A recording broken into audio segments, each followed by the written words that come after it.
Dr. Renee. And as you know, we're here every Thursday. And I told you guys last Thursday, we are talking about Colon Cancer Awareness Month, which is the month of March. So today I'm so excited. We have a gastroenterologist who is beyond amazing. All the things that she's done. When I read her bio, I was blown away. And at the 11th hour, you guys, I found us a patient. I am so excited. Gwen and her family were on Family Feud last night, and that's how I found her. But please share this broadcast. I'm so excited to see so many of you have come on already. Please make sure you type in the chat and let us know where you're tuning in from.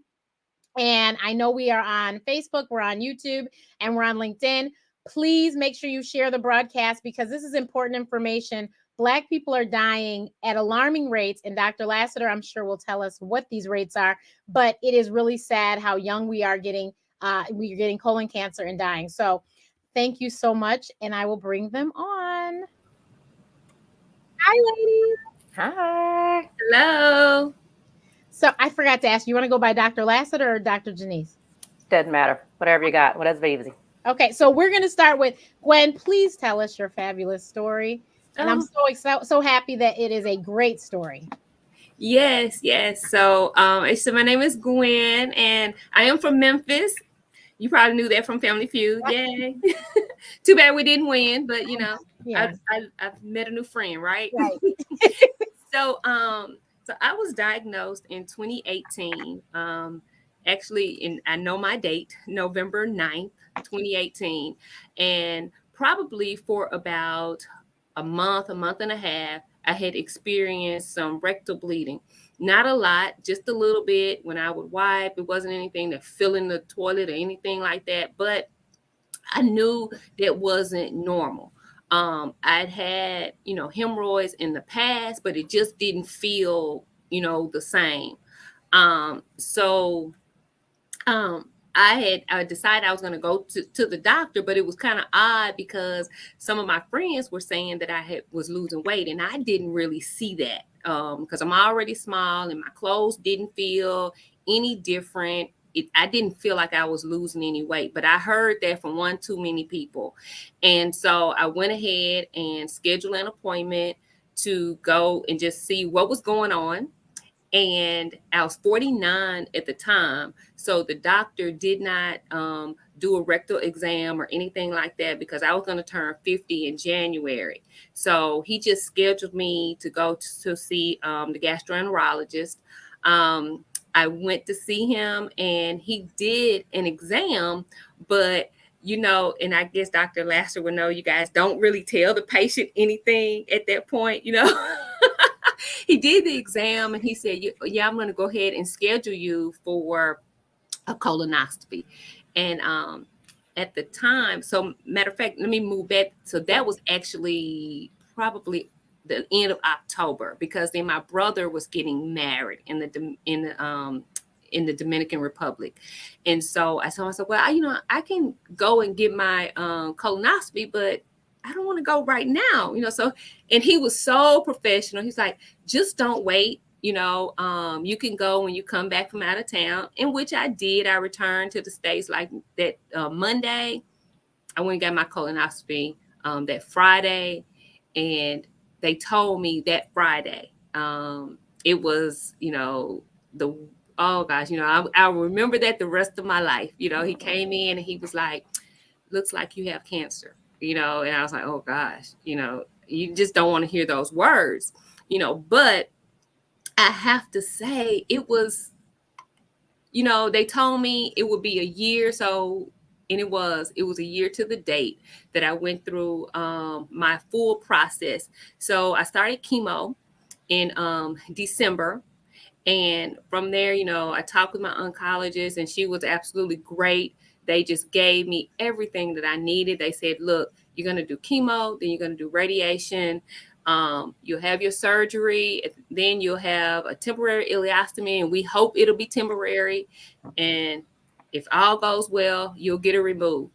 And in a year, you'll be fine. So, but you got to commit to this year. And I did. So, December came and I told my oncologist, I was like, I have a cruise scheduled for January for my 50th. And she said, you know what? do exactly what you're supposed to do. You go ahead. And I went on my cruise for my 50th. You know, I had already had two chemos infusions. So just to let you know, I was getting chemo every 3 weeks.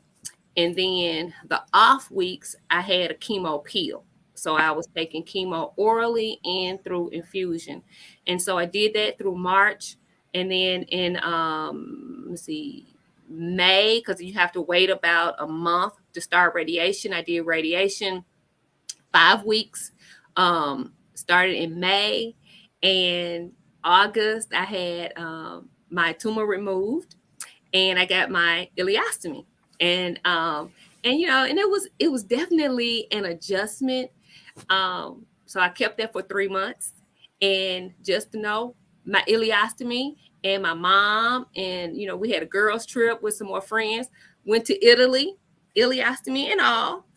And and so then in November, I got it reversed. And so from there, you know, then I started seeing my you know, I go to my oncologist every 3 months, but they just changed it. I go every 6 months now, you know. But what I have to say is, and what I heard from my doctors was that it's really your attitude. You know, I never decided to be defeated. You know, when I found out, and yes, I had that little mourning process, like, oh gosh, you know, why me? But it was just like that. And after that, I decided, I said, you know what? God put, you know, he just added some chapters to my life. Cancer is not my bookend, and it was not gonna be. And yes, I had family support, but what I really liked is they allowed me to go through this process how I wanted to go through it. I never stopped working. I took myself to chemo. My daughter wouldn't let me go to my first session, and because the doctor said, you don't know how you're gonna feel. So the very first one, I went with my daughter.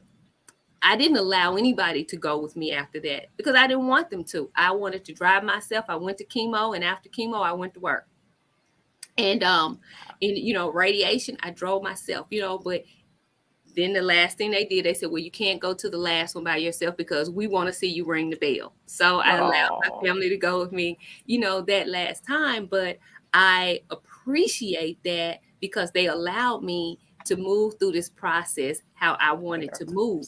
And what I, you know, overwhelmingly heard, you know, from my doctors was it is definitely your attitude. And what I felt was I got to go through this process because cancer is not going to get me. It's not going to happen. So I stayed active. You know, I ate right. You know, and like I said, I'm not a big person anyway. So my fear was, you know, am I going to lose weight? Am I going to, you know, and I did not, you know, and it just, you know, I did a little research before because, you know, they told me what chemo I would have. And I was like, well, am I going to lose my hair? And that's my daughter's like, are you going to lose your hair? And she's like, well, Mom, if you lose your hair, we cutting our hair off too, you know. But I didn't, you know, the chemo that I had, I actually did not. So that's my story, Dr. Renee. That's wonderful. And I think attitude has a lot to do with a whole lot of dis-ease, as they say. But so we have Dr. Janese here who's going to break it down for us. Please, first of all, I want you to tell the numbers, the current numbers for Black people and the ages. Yeah. First of all, I want to say to Gwendolyn, thank you for telling your story. First of all, her story is so common and you don't understand. This is a gastroenterologist's worst nightmare when we have to come out and tell somebody that. It is the worst. You hate it. You put it off as long as you can. You sit in the room, you finish writing your notes, you send the message to the oncologist, you go ahead and order their CT scans, but you hate it. You waited for them to wake up, you have to have this family member come back there, and you absolutely despise it. Even when you sort of know what you're going to think, like that person, he probably had an idea. He probably looked at your labs, he probably looked your symptoms and probably had an idea. I mean, we always have a little bit of an idea in most cases, but that is like the thing that you absolutely hate. It is the worst. So I'm so glad you had a good outcome. Your attitude is huge. Attitude, support, being able to do things on your terms, eating well, which is what I'm always bothering my people about, eating well, staying active, and mindset. So that is, I love, thank you for sharing. And I love your attitude because it is huge. let's see. Now, from another thought I want to say about what she said that's super important is no matter how small your symptoms are, you have to let your doctor know. Because I can't tell you how many times I've had patients, and as you can see, she was not 50, which is that magic number that there used to be of, oh, patients over 50 get colon cancer. Listen, colon cancer does not read our books that we have from medical school, and it does not care. And when I was in residency and fellowship, I kept seeing people my age having diagnosed with colon cancer. And it freaked us all out because we were like, what is happening here? There are people that were saying, oh, it's just hemorrhoids. And then we would always say, well, how do you know if you've never had a colonoscopy? How do you know it's from hemorrhoids? How do you know it's nothing else? And so that's what that experience, my training taught me it is not just hemorrhoids until somebody has looked in your colon to tell you it's hemorrhoids. So even if you don't have a family history, you still have to you have to be screened. You have to have somebody to talk it out to. Somebody has to do a rectal exam. Somebody has to figure something out. We have to be able to look if there's bleeding. So we'll start there. But the reason that recently the age was changed from 50 to 45 is because over the last 10 years, we have been seeing an increase in the trend of patients, the younger patients being diagnosed with colon cancer and being diagnosed at later stages. And so that's why it recently changed to 45. The thought is that it may change again because we're really seeing people younger and younger. And as everybody has saw recently with Chadwick Boseman, much younger than 45 even, right? So that still would have been something that would have been missed in his case. So family history is important too, but there's a lot that we don't really understand as to why. And the other thing is we see patients of color being diagnosed later. So as you just heard Gwendolyn say, I don't even have to ask her what stage she was because I know what her stage was based on what she just told me she had done. She had to undergo chemo, radiation, and surgery and had to have ileostomy. So I know right there she was not stage 1, right? Somebody that does not have metastasis. And so what that means is spread. So that goes outside of the colon walls. So once it's outside of the colon walls, when you have to do all the things that she had to do. So, and that's what we mean by having a later diagnosis.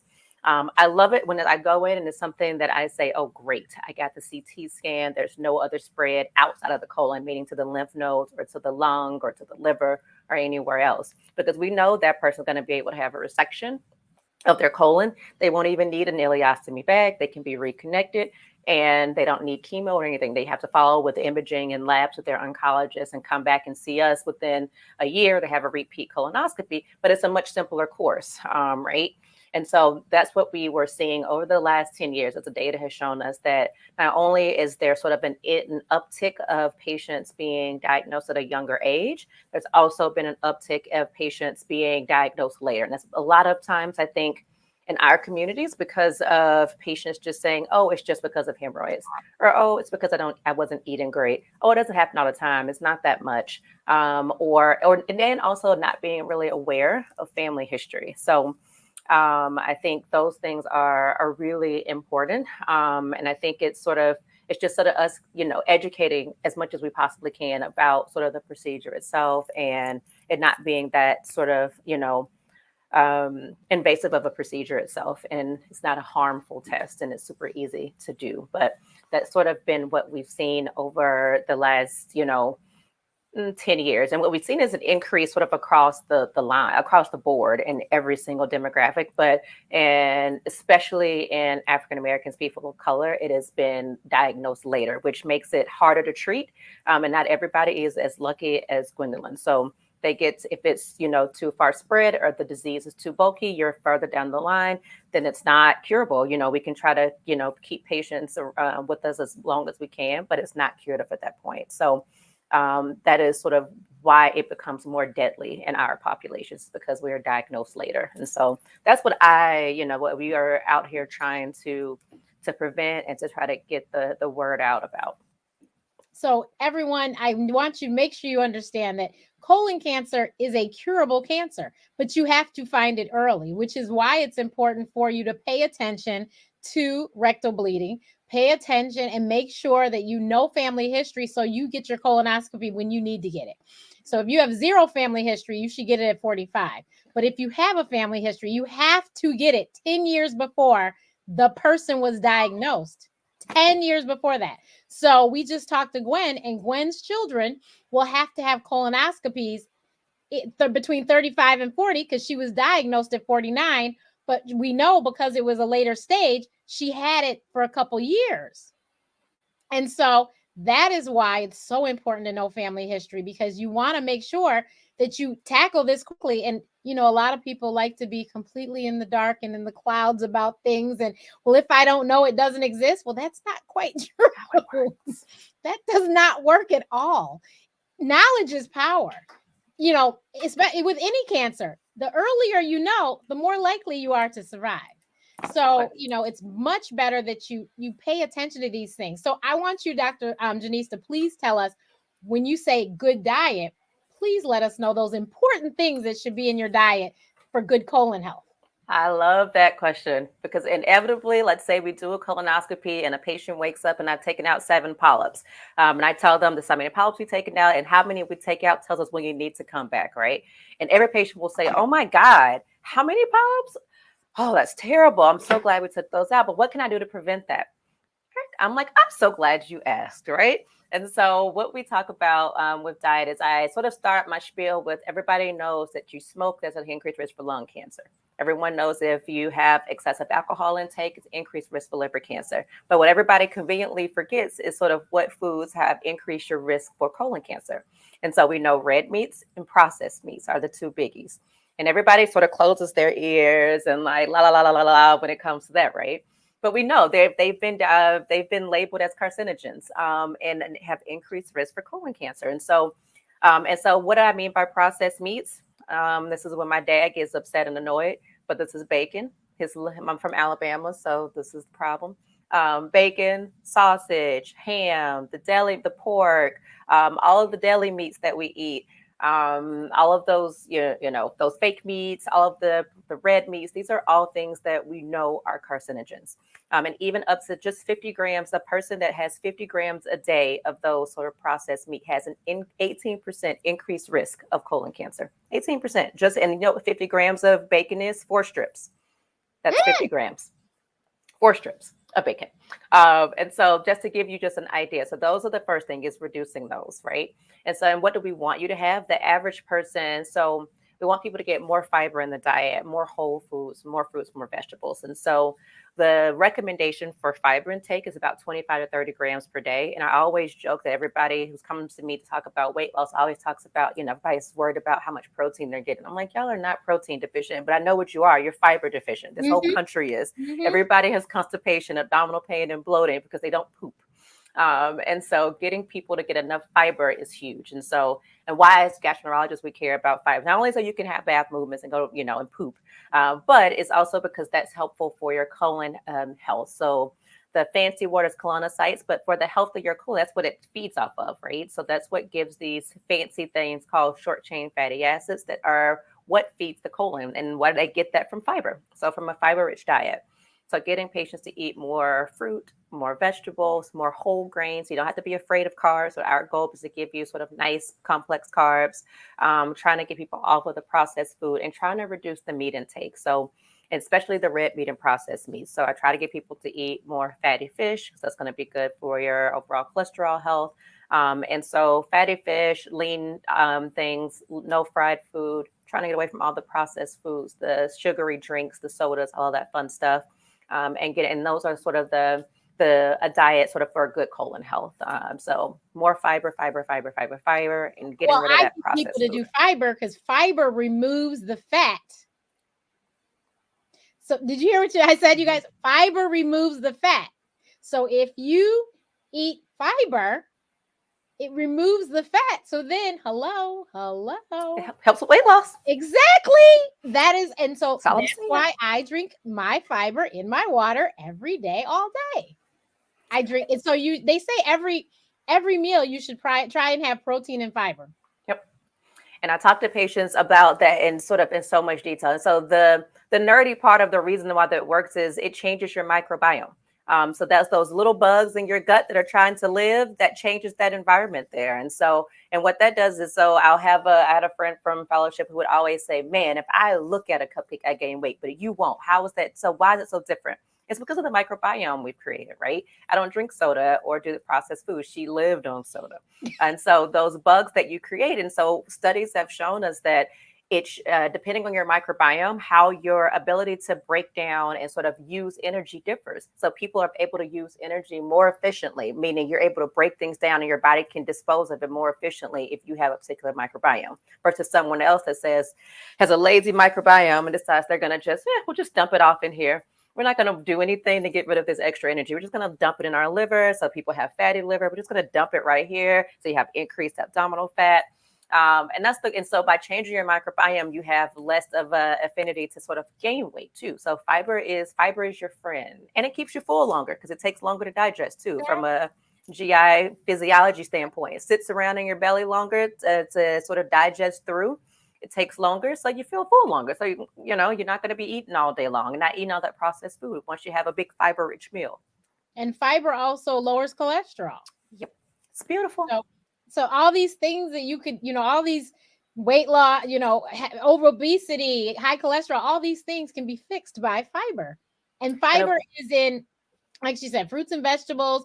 I'm sure you've seen the commercial for Cheerios. Cheerios pushes fiber. And, we just came off a heart health month, and, Cheerios is like, get your fiber because it lowers your cholesterol, helps you have a healthy heart. So yeah, oats are great things. Amazing. And then we're not saying you have to be vegetarian or vegan.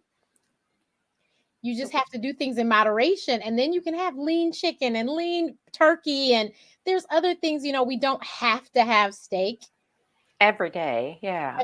No. There's so many patients that have it. They're like, oh, I have it 3 times a week. I'm like, that's a little, we can do, come on, let's bring that back a little bit. Yeah. And make sure you know portions, because this is a portion. The size of the palm of your hand is a portion, not, so the petite filet at Outback Steakhouse is actually too much. So FYI, so if you're not even getting the petite filet, you're probably eating like 3-4 days servings. Yeah. So I often tell people that 4 ounces is the portion size. So when you go to these steakhouses or these big fancy places and they come and they are so excited to tell you, oh, guys, the special of tonight, guess what we have for you? We have the 16-ounce tomahawk. And everybody's like, oh, this is amazing. I want that. That is enough for 4 people. I was going to say the whole family needs to share the tomahawk. Yeah, 4 people. So Gwen, what changes did you make in your diet afterwards? Well, actually, I ate pretty well, you know. So I haven't had sodas in probably, 8-10 years. So wow. I wasn't a person that drank sodas, didn't eat a lot of fried food. So most of my food was baked. So I didn't have to change a lot in my diet. That's good. My diet, my ileostomy changed things for me simply because there are things now that I have to try to figure out how it affects my body, because I loved asparagus, broccoli. I mean, I ate those things a lot. I can't really eat those now.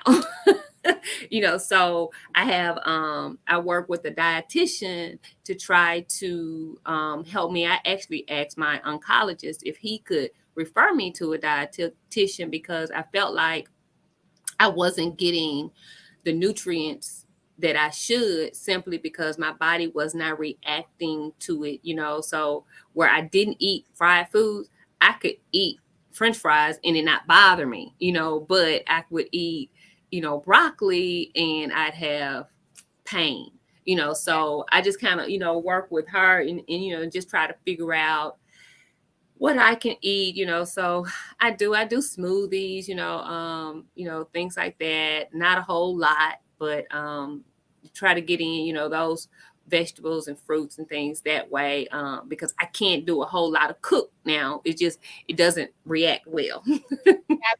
Gotcha. And I also wanted to make sure people understood exactly what a colonoscopy was. And what happens during it, because I will not tell. I couldn't believe it. I had a friend that was completely clueless.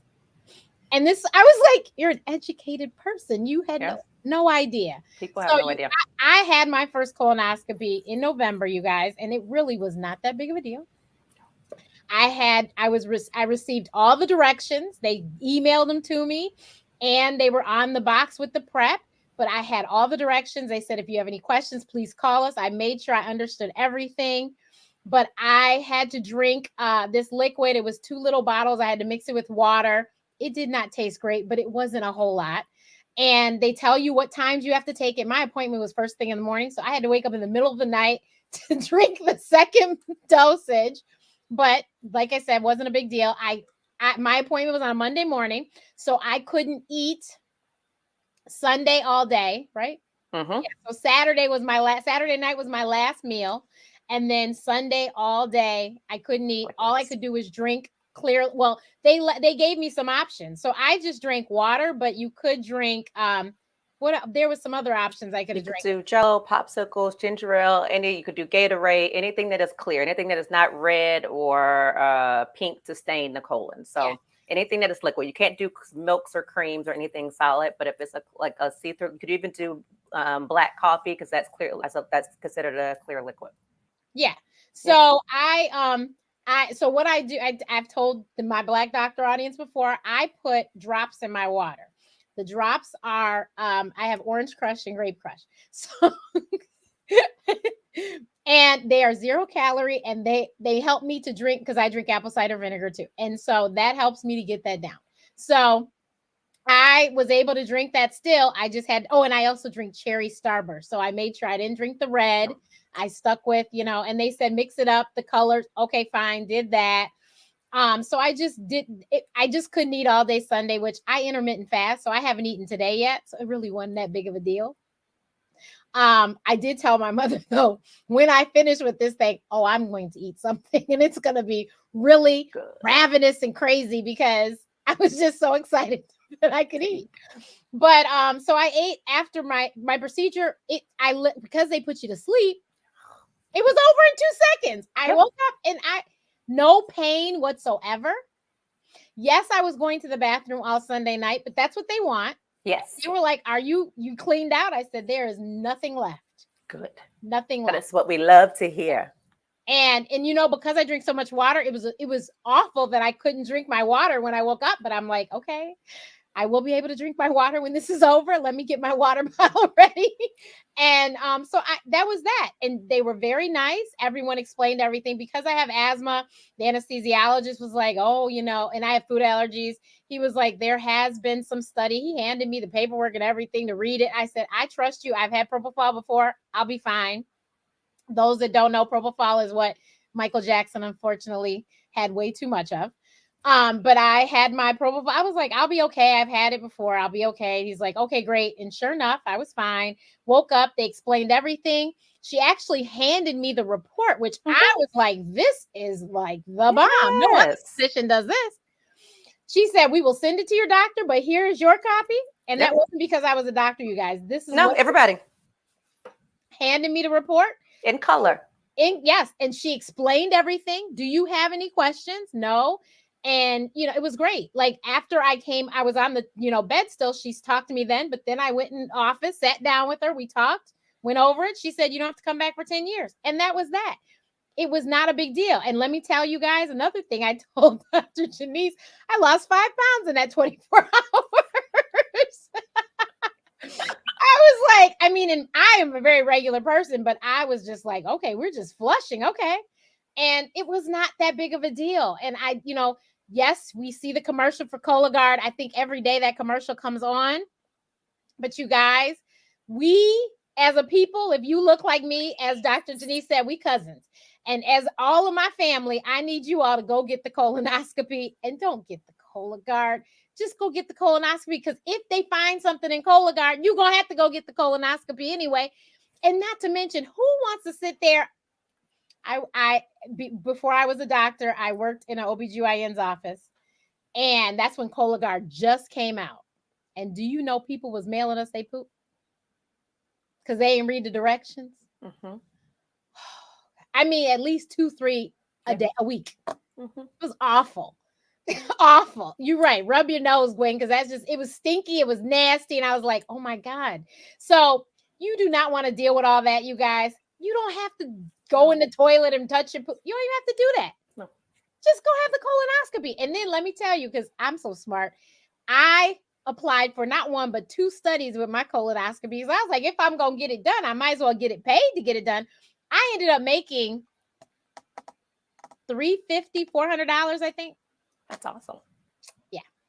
And yes, and for that, I did have to send them a collection, but I was like, whatever. It, like I said, I got paid. So, Whatever. if I'm going to do it, I might as well. But so it's not that bad, you guys.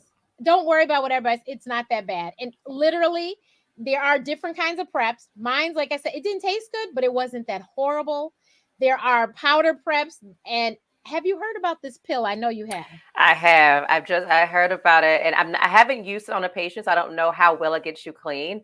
But yeah, I heard it's pretty effective though, and patients also know, like, if you feel like if you're a person who has nausea and you don't do well with sort of taste, and just tell your doctor. So there's options. There's not just, most people will stick to one prep. So some centers will all do the same thing. But if I have a patient that I know has baseline nausea or didn't do well with the prep before, or didn't get clean before, there's so many preps, and we'll just order another one. Take the lemon flavor. I didn't have an option for flavor, and it really didn't have. It wasn't a flavor anyway. It was just whatever it was. But I will say that did you see Red Table Talk where they talked about this? And Jada did not complete her prep. And her mother told her. And I was going to just say to that. So people say, you think you just can't deal with it. You're going to come in. And so everybody thinks, oh my God, you're a gastroenterologist. That must be terrible. And I'm like, no, the colon is pristine by the time I go in there. It's beautiful. There's no poop left. And if there is, you have to go right back home and try this again. Because the entire point of the procedure is for us to be able to see the entire colon. If we cannot see the polyp, the colon, because in small polyps, the whole point, I take out tiny polyps. I don't care if it's 3 millimeters, I'm taking it out. That's the point, because I don't want it to become something large, right? And so I got to be able to see to do that. And so I can tell when people have snuck and ate. I'm like, you can't sneak from us. This is a high definition camera. Things that I take pictures of with this scope look like they're massive, and they're tiny when we take them out. They're not big. And so I see everything. So I take a picture of them, like, guys in the room, what do we think this is? What did they have? Is that corn? Is that spinach? What do we think? Is it chicken? What did they eat? We take a nice picture of it, because everybody swears. I say the same thing as you. I couldn't possibly have anything else. I couldn't possibly. I'm like, you do not understand how much poop is in your colon. A lot. Right. You need that massive prep to clean you out. So if you're not clean, we can't. It was a waste of time. Exactly. That means we've given you anesthesia for nothing. We couldn't see it. And so we send you back out and say, listen, I can say I didn't see anything, but I can also tell you I didn't see your whole colon because there was poop left in there. So then you have to come back and do the whole thing all over again. So when I tell people in clinic, I'm like, listen, you want to be one and done, right? You want us to be able to come back in 3, 5, 10 years, right? Just take the prep. Just drink the whole thing. Do not eat, just even a little bit. It's your mind telling you can't eat this stuff, that you're so hungry. You're not that hungry. Okay. You're not that hungry. It's mine. Trust me, you can handle it. It's only a day. I mean, it's a day. Not that awful. It was a day. One day for you to prevent colon cancer. One day, right? To get you completely clean. And so once I explain it that way, is that we're not going to be able to see. And then some people will still do it. Either they forgot or something, or they just could. They just say they couldn't do it, And then we take a picture, and I just take a picture of what I saw. Then I'm like, oh yeah, that was a lot still left in there. I'm like, this is what I saw. I'm not lying to you. Here you go. That's why I love those pictures, because the pictures don't lie. So just take the prep, guys. Those polyps, you guys, that's what turns into cancer, which is why she is kind enough to remove even the smallest of ones, because you don't want anything left behind. You want it all out so it has no potential to grow into anything. So Gwen, how often do you have to have colonoscopies now? So I had one 6 months after my surgery, after everything was healed up. Yep. And so he gave me, it's now should be 1 year after that. And so I was trying to remember, I was like, so it'll be a year, because I go see him next month. And so then after that we'll see, but right now it's a year. Okay. Yeah. So the routine is 6 months after surgery, and then you do a year after that. And then usually if all is well, you can stretch it out to 3 years after that. So that's sort of typical. Mm-hmm. And what is there a probability for it to grow back, to come back? So after now that doesn't mean that she won't be susceptible to have other additional polyps. So that's why they're doing it. And that's why your screening will probably be less, because once you have a history, she'll never go to like every 10 years, right? So a person who has no family history, because we know there's a propensity. That's the same thing in a person that I see that I take out polyps. And guys, polyps are just they look like little bumps. They look like little circles that we see in the colon when they're small. And we send them to our pathologist to give us exactly what type they are, right? And that tells us what your risk is. And so if you're a person who's had polyps before or has a family history of polyps or anything like that, that tells us that you will not be like Dr. Renee and come back in 10 years. You will be a person that comes back in 3 or 5 years, depending on how many polyps you had and how many they were. So if somebody just has one polyp that, wasn't so big, they get to come back in 5 years. Somebody has, 5 polyps, they were all sort of medium sized, they got to come back in 3 years. Somebody has over 10 polyps or polyps over, a centimeter, they come back in 1 year. And we base it sort of on how many you have, because once you start to grow polyps, we know that there's an increased risk for you to have them again in the future. So that's why it's important. So when I have somebody that wakes up, we do the same thing. I show you pictures of the polyps we took out before they were gone. We tell you sort of, I can usually tell you what I think they are based on it, because like I said, sometimes I know some of them are going to be sort of benign, which are not precancerous. But we take them out anyway, because I'm not, my eyes don't have pathology, X-ray vision. So we take them out anyway. But I can tell patients by the time they wake up, it's probably going to be, 3 to 5 years based on the pathology. And that'll be sort of, if some of these are benign and some of them are precancerous, that's how we know. And then you get a letter in the mail telling you, all right, this is when you're going to come back. Yeah. So, you guys, please, it's just not that bad. And, greens, collard greens are a good source of fiber. Mm-hmm. But as I've mentioned before, please don't cook them till the water is green. Please don't do that. Honestly, you could saute them in a pan with grapeseed oil, olive oil or something, but don't cook them till the water is green, because then don't cook any vegetable till the water is green. They are no good. You've cooked all the nutrients into the water. For sure. So don't do that. Don't do it. I know that Big Mama said you got to cook them all day. You really don't. Yeah. Unless you're in a slow cooker that has about this much water in it, then that's something different. Yes. But if you are cooking on the stove all day, no, that's unnecessary and it's not helping you. So there's delicious foods that contain fiber. So let's just incorporate them in our diet. Exactly.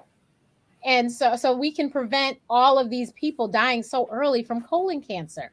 And please, wives, girlfriends, whatever, because men have trouble for whatever reason going to the doctor, make sure you make their appointment and drive them to, because the other thing about colonoscopy, you cannot drive yourself. You need someone to drive you, because you are heavily sedated.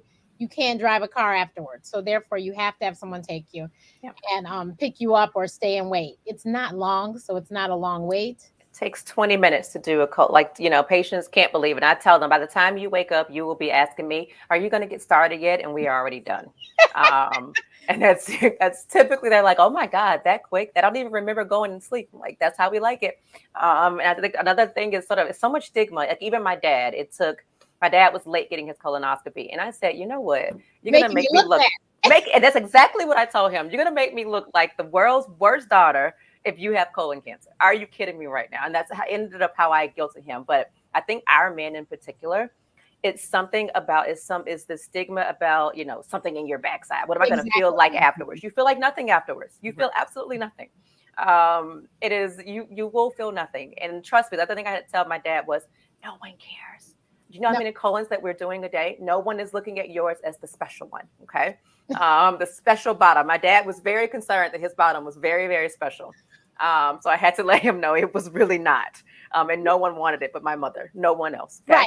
Right. And so that's the other funny part. And so I think it's getting people over that stigma. And I'll have guys to look at my fingers. And I'm like, what does that have to do with anything? My God. Mm-hmm. Yeah. And I'm like, that has literally nothing to do with this procedure at all. It doesn't matter if I have massive hands or really, really tiny hands. It doesn't matter. It is, a scope that we're using to take out polyps, and you are asleep. You do not feel or remember anything. No one is looking at any other part of your body. I promise you. No one is judging you. I've had women to say, oh my God, I forgot I didn't shave my legs. I am not looking at your legs. I am not looking at your nails, your toenails. I've had people apologize for their toes. And we are not looking at any of that stuff, people. There have been like 16 people ahead of you. You know what I mean? Like throughout that whole day, it is, we are looking for polyps. That is the only thing my eyes are looking for on that screen. And everybody in that room, everybody is in that room. That's what we care about. We are not paying attention to anything else. So please don't have any of those worries that anybody's judging you for anything, anybody's doing anything weird to you while you're asleep. Nope, we are making sure you are covered. The only thing that is out is your enough room for me to look in and look at that scope, and no one is looking at it, Right. So just so you know, it is no one's doing anything weird. We are looking for polyps, and that is the whole point. And it is easy. You do not feel anything. There's certain different ways to do sedations in certain places. Just ask them how they're going to do yours, but you can't somebody has to take you home. But you don't feel or remember anything, and it's so quick. I tell patients the worst part is the day before, and it's really just a mind thing of saying, you know what, I got to do this once. It's not a big deal. It's just like, you have many things that we have to do, for your health. Nobody likes getting their blood drawn. It's not like the ideal thing in the world. But it's, it's over before you know it. And it's the same thing with a colonoscopy. It saves you that risk. Colonoscopy is your sleep. Sleep. It's perfect. Your sleep. You don't done even and done. And At then the time, you know it. Say, I know my OBGYN, she does a guaiac, and that's what it's called, right? Mm-hmm. Yeah. And so that is when she does stick her fingers in your rectum to check to see if there is blood in your stool. They put a little chemical on a card or whatever. Hopefully your doctor is doing that. And if your doctor is not doing that, you might suggest that just so that in case something comes up and you only 33, 32, 31, it could be caught then. Well, they could catch something then and then send you on for your colonoscopy. So that's another thing that can help you, preventative measure. But I wanted Gwen to please sing her song before we get out. And Dr. Janese, this has been fabulous. We must have you on again. I loved it. Thank you for having me. But Dr. You got to hear the song. Go on, Gwen. Okay. Oh God! Now you put me on the spot. So she's talking about on Family Feud, yeah. So I had Steve dancing to "Get Your Booty Check, Get Your Booty Check, Get Your Booty Check." I love it. Love it. Thank you so much, ladies. This has been so much fun, and I cannot wait. Like I said, might have to both of you on again. But thank you so much, and everyone, please share this broadcast because this is something we can help. We can do something about this. So let's share this broadcast, and I will see you guys later next week. Bye. Next week is Kidney Cancer Awareness Month, so we have a patient and we have a physician. It's going to be amazing. I will see you guys next week. Bye.